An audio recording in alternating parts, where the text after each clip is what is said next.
मैं doctor Neerja Sharma, associate professor sociology, राजकीय government college Dholpur. आज आपको अर्थमेटिक मीन के बारे में जानकारी दूंगी। अर्थमेटिक मीन में हम विभिन्न प्रकारों का प्रयोग कर विभिन्न प्रकार के होते हैं। इनमें सबसे पहली विधि जो है वो व्यक्तिगत श्रेणी से अर्थमेटिक मीन निकालना। इस विधि में सर्वप्रथम प्राप्तांकों का योग ज्ञात करके फिर आवृत्ति का योग ज्ञात करते हैं। उसके बाद सूत्र x bar is equal to sigma M upon N का प्रयोग करके हम अर्थमेटिक मीन या गणितीय माध्य को ज्ञात कर लेते हैं।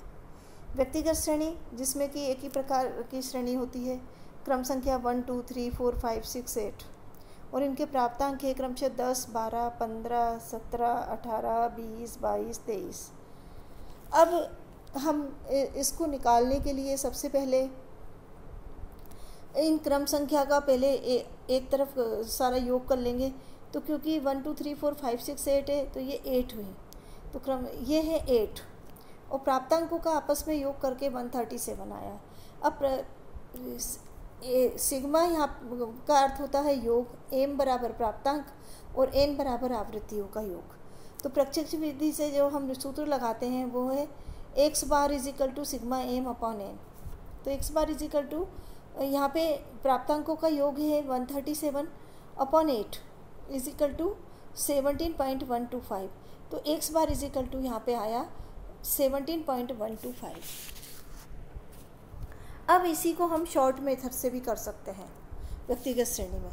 तो इसमें जो है क्रम संख्या है 1 2 3 4 5 6 7 8 जिनके प्राप्तांक क्रम से 10 12 15 17 18 20 22 और 23 है।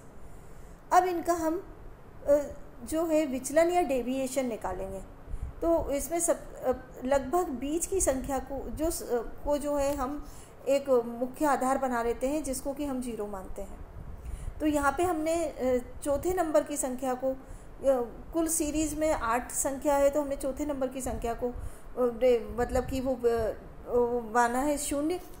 तो इसके ऊपर की तरफ हम जाएंगे मतलब कि प्राप्तांक के, तो उनको हम माइनस में लिखेंगे। तो इसका जो प्राप्तांक है वो 17 है चौथे नंबर का। तो इसके ऊपर वाली जो संख्या है उसमें उसका प्राप्तांक 15 है 3 नंबर का। तो 17 में से 15 घटाएंगे तो 2 बचेंगे, -2 लिखेंगे, फिर -5 आएंगे, -7 आएंगे क्रम से 1 नंबर तक। फिर इसको नीचे की तरफ बढ़ेंगे तो वो प्लस में बढ़ेंगे। तो 17 और 1 18, 17 और 3 20, 17 और 5 22 और 17 और 6 23, इनको प्लस में लिखेंगे। अब माइनस माइनस की संख्याओं का आपस में जोड़ कर लेंगे और प्लस प्लस की संख्याओं का कर लेंगे।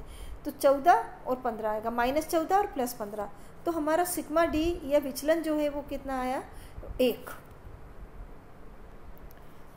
14 और 15 को आपस में जब जोड़ेंगे तो हमारे पास आएगा 1। तो इसमें सूत्र लगेगा sigma bar is equal to G plus sigma D upon N.